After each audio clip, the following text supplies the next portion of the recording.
चारा घोटाला, क्या यह सिर्फ पैसे की चोरी थी या पूरे सिस्टम की सच्चाई उजागर करने वाला सबसे बड़ा कांड? करोड़ों का खेल, फर्जी बिल और सिस्टम की मिली भगत।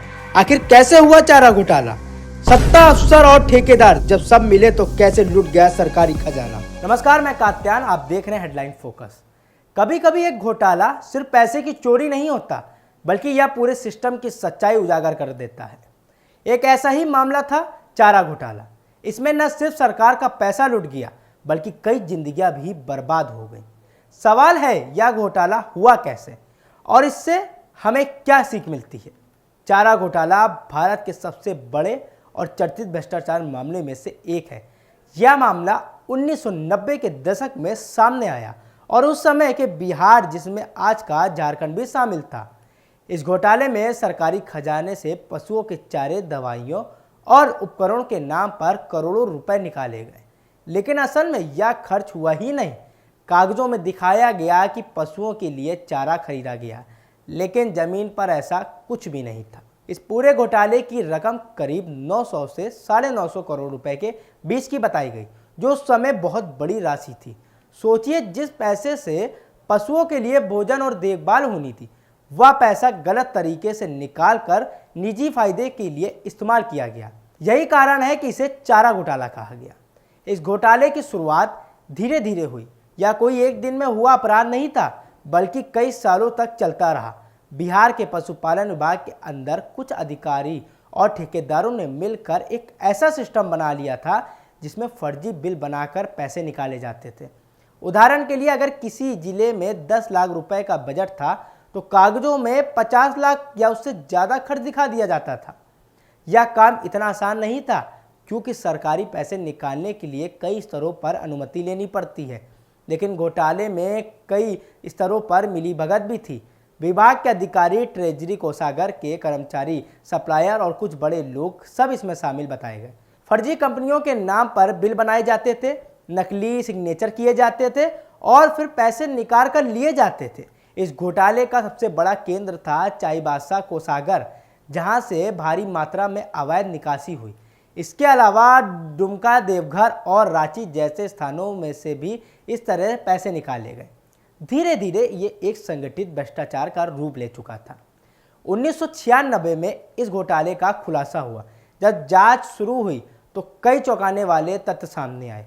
मामला इतना बड़ा था कि इस केंद्र जांच में एजेंसी सीबीआई को सौंप दिया गया।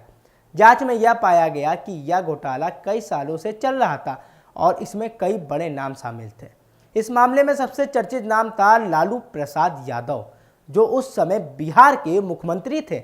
उन पर आरोप लगा कि उन्होंने इस घोटाले को रोकने के बजाय नज़रअंदाज किया या उसे होने दिया।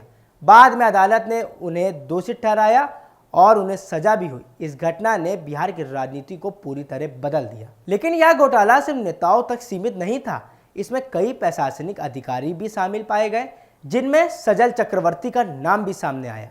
वे एक प्रतिभाशाली और तेज दिमाग वाले अधिकारी माने जाते थे।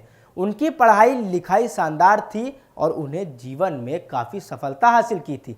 लेकिन इस घोटाले में नाम आने के बाद उनका जीवन पूरी तरह बदल गया। सजल चक्रवर्ती की कहानी इस पूरे घोटाले का सबसे बड़ा भावनात्मक पहलू है। वे एक अच्छे छात्र थे, जिन्होंने अपने करियर की शुरुआत मेहनत और प्रतिभा से की। लेकिन जीवन में स्थिरता की कमी और गलत फैसलों ने उन्हें एक ऐसे रास्ते पर पहुंचा दिया जहां से वापसी मुश्किल हो गई। जब उन्हें सजा हुई तो उनकी सामाजिक और व्यक्तिगत जिंदगी बिखर गई। परिवार से दूरी, रिश्तों में टूटन और समाज में अपमान, इन सब का असर उनके मानसिक स्वास्थ्य पर पड़ा। वे गंभीर बीमारियों से जूझ रहे थे और धीरे धीरे डिप्रेशन का शिकार हो गए। 2020 में उनका निधन हो गया और उस समय वे लगभग अकेले थे। उनकी कहानी हमें यह सोचने पर मजबूर करती है कि पैसा, पद और शक्ति सब कुछ नहीं होते। अगर जीवन में नैतिकता और संतुलन नहीं हो तो अंत बहुत दुखद हो सकता है। अब सवाल उठता है कि आखिर यह घोटाला हुआ क्यों? इसके पीछे कई कारण थे। सबसे पहला कारण था सिस्टम की कमजोरी। उस समय सरकारी निगरानी इतनी मजबूत नहीं थी जितनी आज है। दूसरा कारण था मिलीभगत। जब सिस्टम के अंदर ही लोग गलत काम में शामिल हो जाए तो उसे पकड़ना मुश्किल हो जाता है। तीसरा कारण था लालच। ज़्यादा पैसा कमाने की चाह ने लोगों को गलत रास्ते पर ढकेल दिया। इस घोटाले का असर बहुत बड़ा था। इससे लोगों का सरकार और प्रशासन पर भरोसा कम हुआ। यह संदेश गया कि अगर सिस्टम में ईमानदारी नहीं होगी तो जनता का पैसा सुरक्षित नहीं रहेगा। लेकिन इस घोटाले के बाद कुछ सुधार भी हुए। सरकारी प्रक्रियाओं को ज़्यादा पारदर्शी बनाने की कोशिश की गई, ऑडिट सिस्टम को मजबूत किया गया और डिजिटल ट्रैकिंग शुरू हुई ताकि भविष्य में इस तरह की घटनाएं कम हो सके। चारा घोटाला सिर्फ एक कहानी नहीं है बल्कि एक सबक है। यह हमें सिखाता है कि भ्रष्टाचार का अंत हमेशा बुरा होता है। चाहे कोई कितना भी शक्तिशाली क्यों ना हो, कानून के सामने उसे जवाब देना पड़ता है। यह भी सिखाता है कि जीवन में सही रास्ता चुनना कितना जरूरी है। एक गलत फैसला पूरे जीवन को बदल सकता है।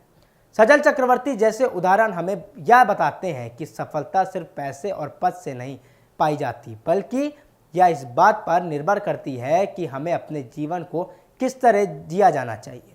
अंत में यह कहना गलत नहीं होगा कि चारा घोटाला भारत के इतिहास का एक ऐसा अध्याय है जो हमेशा याद रखा जाएगा। यह हमें चेतावनी देता है कि अगर हम सिस्टम को मजबूत नहीं बनाएंगे तो ऐसे घोटाले फिर हो सकते हैं। और सबसे बड़ी बात यह हमें यह याद दिलाती है कि ईमानदारी ही सबसे बड़ी ताकत है और गलत रास्ता हमेशा अंत में नुकसान ही देता है। तो ऐसी तमाम अपडेट के लिए आप बने रहिएगा हेडलाइन फोकस के साथ। नमस्कार।